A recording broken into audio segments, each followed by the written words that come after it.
Magandang araw mga ka-EDOX, at welcome pong muli sa ating channel.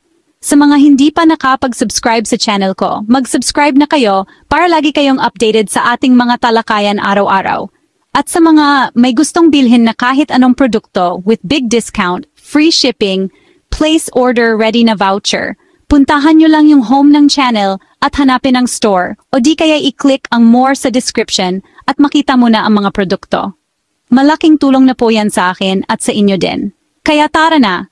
This is presented to you by Education 4708. Just proceed to view the full content. Mga kababayan, isa na namang mainit na usapin ngayon ang tinatawag na welfare check ng Philippine Embassy officials kay dating Pangulong Rodrigo Duterte sa International Criminal Court Detention Facility sa The Hague. Ayon sa Department of Foreign Affairs, normal na proseso ito sa ilalim ng Vienna Convention on Consular Relations, isang karaniwang gawain ng embahada para tiyakin ang kalagayan ng lahat ng Pilipinong nakakulong sa ibang bansa.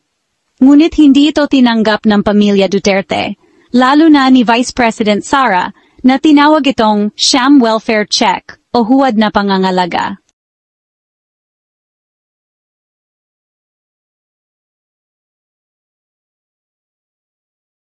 Dito na pumasok ang mga espekulasyon at balitang lumalabas sa ilang media at online channels na di umano'y kasama raw si dating Senador Antonio Trillanes sa nasabing welfare check. May mga pahayag pa mula sa anak ni Duterte na si Paolo Duterte na nagsasabing si Trillanes mismo ang ipinadala ng gobyerno. Ngunit sa isang panayam ng ABS-CBN kay dating Bayan Muna Representative Nery Colmenares, nang tanungin siya tungkol sa bagay na ito, sinabi niyang hindi niya alam o wala siyang impormasyon tungkol sa sinasabing pagbisita ni Trillanes. Hanggang ngayon, walang malinaw na opisyal na ulat o matibay na ebidensya na nagpapatunay na si Trillanes ay talagang naging bahagi ng welfare check. Kaya't nananatili itong isang usap-usapan o chismis na kumakalat sa publiko.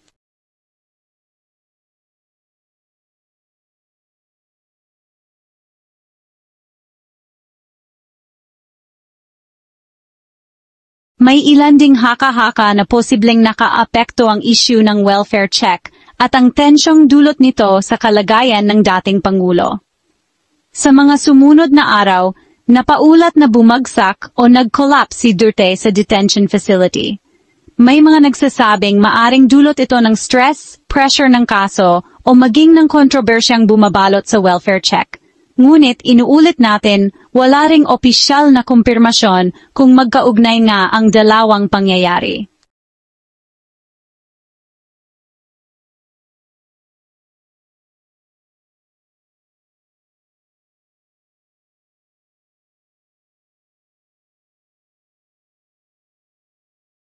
Sa huli, ang malinaw lang, may welfare check na isinagawa ng Philippine Embassy officials. May mga opisyal at pamilyang Duterte na umalma. At may mga lumulutang na pangalan tulad ni Trillanes, ngunit nananatiling walang matibay na ebidensya. Kaya't habang patuloy ang mga haka-haka, mainam na manatiling maingat at suriin muna ang bawat impormasyon bago maniwala.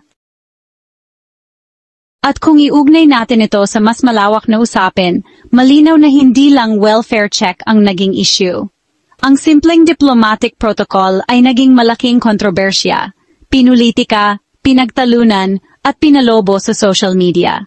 Sa Facebook at TikTok, kumalat ang samut-saring komento at memes na nagsasabing si dating Senador Antonio Trillanes daw ang ipinala ng gobyerno para personal na tingnan ang kalagayan ni Duterte. Ang iba, tinatawag pa itong sham welfare check, na kunwari alaga pero sa likod nito raw ay isang political stunt. Sa Twitter naman, umarangkada ang hashtags na Duterte Resign, Duterte Palpak, at Oust Duterte Now na ginagamit ng mga kritiko para ipakita na ang isyung ito ay sumasalamin sa mas malalim na problema, hindi lang tungkol sa ICC, kundi pati na rin sa politika sa loob mismo ng Pilipinas. Kasabay nito, hindi rin nakaligtas sa mga haka-haka ang biglaang pagkaka-collapse ni dating Pangulong Duterte. May ilan ang nagsasabing epekto ito ng stress at pressure mula sa kaso. May iba namang naniniwalang konektado ito sa kontrobersyang dala ng welfare check. Pero hanggang ngayon, nananatili itong mga tanong na wala pang opisyal na kasagutan. At kung pagmamasdan, hindi lang korte sa The Hague ang may trabaho ngayon. Ang hukuman ng opinyon publiko sa Facebook, sa TikTok at sa Twitter ay tila mas mabilis maglabas ng hatol. Ngunit sa huli, ang pinakamahalaga pa rin ay ang katotohanan. Kaya, mga kababayan, ano sa tingin ninyo? Totoo bang may papel si Trillanes sa welfare check? O isa lang itong haka-haka na pinalaki sa social media? At gaano kalaki ang epekto ng lahat ng ito sa kalusugan at kinabukasan ni Rodrigo Duterte? Iwan ninyo ang inyong mga komento sa ibaba at sama-sama nating pag-usapan ang mga tanong na hanggang ngayon ay nakabitin pa rin sa hangin. At huwag kalimutang mag-like, mag-subscribe, at mag-share nito sa iyong mga kaibigan. At ito ang Edox DC, na nagsasabing sa bawat panahon at pagkakataon sa katotohan dapat nakatuon. Hanggang sa muli, paalam.